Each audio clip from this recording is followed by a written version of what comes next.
Hi there, welcome.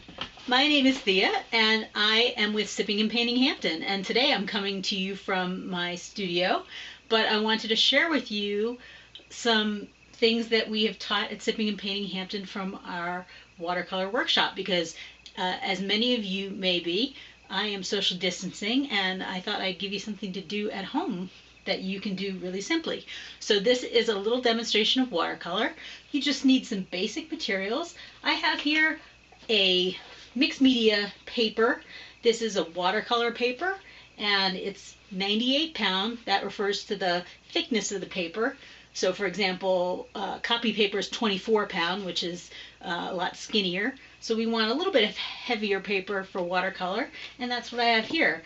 I've cut it into little small pieces for the purpose of this demonstration. These guys are only about 3 by 4 inches just for the purpose of this demonstration.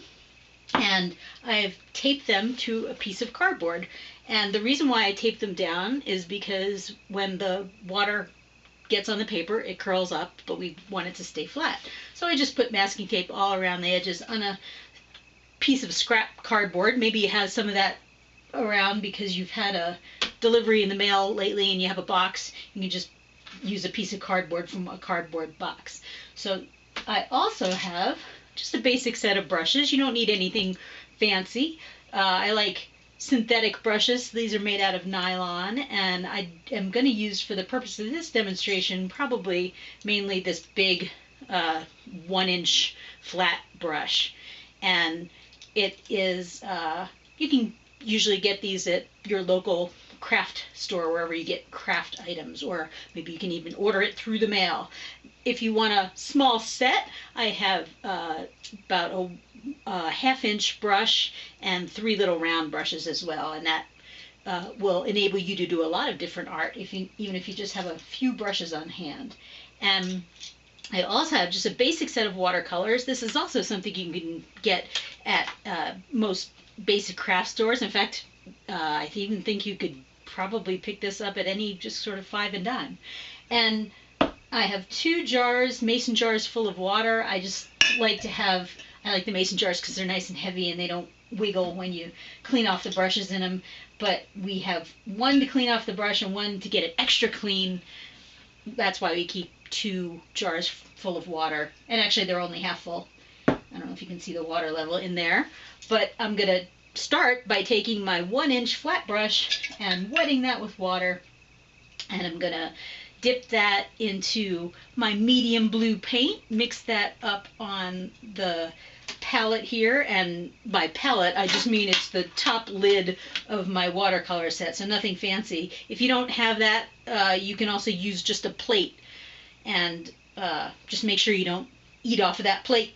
You just want to have something that you can use to mix a little bit of watercolor up on, or get a simple little plastic palette.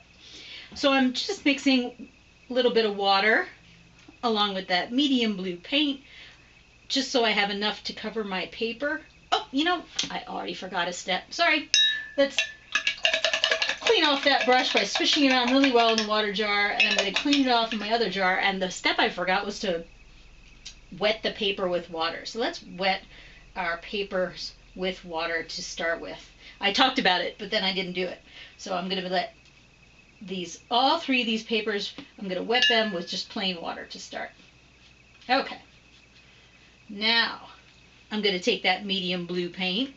Let's mix that up again so we get that brush nice and saturated with some water and medium blue paint. And we're going to put an even, flat wash on one of these pieces of paper. I'm going to start from the top of the paper and just go all the way across, back and forth, trying not to go over this too much. We just want to cover the whole paper with 1 layer of paint, basically. Or maybe, well, okay, 2 layers of paint, because we want it to be nice and even. But we don't want to overwork it, so we're going to keep it pretty simple. And that is called a flat wash. And then I'm going to clean off that brush. Now another thing you can do is a graded wash. So here I'm going to take that medium blue paint, and let's mix a little bit of darker blue with that this time. we'll get a little bit of a darker blue, and you can see there's a little bit more paint on that brush. And this time we'll start at the top. I'm going to start at the top of the piece of paper and go across with that blue, and you can see it's dripping down a little bit. Then I'm going to half clean the brush by swishing around the water jar and use the water along the middle part of that paper, and then clean the brush with both waters so it's really clear water, and use the rest of that to draw the paint down to the bottom. So you can see that that has the effect of making darker blue at the top and then a medium blue in the middle and then a light blue at the bottom. And you can go over that one time to kind of even that out, but you don't want to overwork it, same as the first one. You just want to keep it pretty simple and then let it dry. And you see when I demonstrated that, I tipped the board up so that the paint is falling down towards the bottom, and that's helpful when you're doing a graded wash. You might want to put that board at an angle and tip that up a little bit. So that is called a graded wash. Now let's do something else.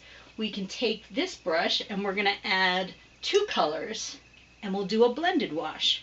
So this time I'm going to mix up that same dark blue that I started with just now on the second graded wash, and I'm going to start at the top of my paper going across with that blue, and then half clean the brush. Still got a little blue in it, but I'm going to draw that down to the middle just like I started my graded wash. But now I'm going to pause, clean off that brush in both water jars so that it's very clean. And by the way, I'm blotting this on a paper towel to get the extra water out of it. Sorry, I forgot to mention that. I have a little paper towel here to help clean that brush. Now I'm going to pick up plain water, and I'm going to get some orange paint and mix that up on the other side of my palette. And I'm going to come from the bottom of my paper. I'm turning it over for this demonstration. And I'm going to come from the bottom with that orange paint.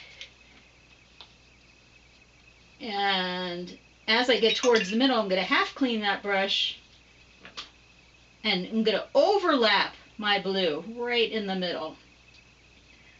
And you can see that those blend together, and we get a blended wash there. I just cleaned the brush so I could go over that blue and smooth it out just a bit. But let me let it sit. Don't want to overwork it. Just want to use the minimum amount of brush strokes and let that dry. It's blue and orange. Here in Colorado, we call that a Bronco sunset. So once that's dry, I could paint a landscape over it. Now those are some basic techniques in watercolor, and when you have those basic techniques down, you can use them as backgrounds for some other painting. And I've used my little detail brushes on these little samples, and I put a tree on that one and a couple of little V-shaped birds in my graded wash sky. I don't know if you can see that. I'll hold that up. And then I did an alien spaceship, because maybe some of you have other ideas about your sky. This guy is flying around in his little Bronco sunset, and he's happy as can be. So that is today's demonstration, and I thank you for joining me from Sipping N Painting Hampden. I am Thea, and I will be coming to you with some other demonstrations of watercolor workshop in the future. So thank you.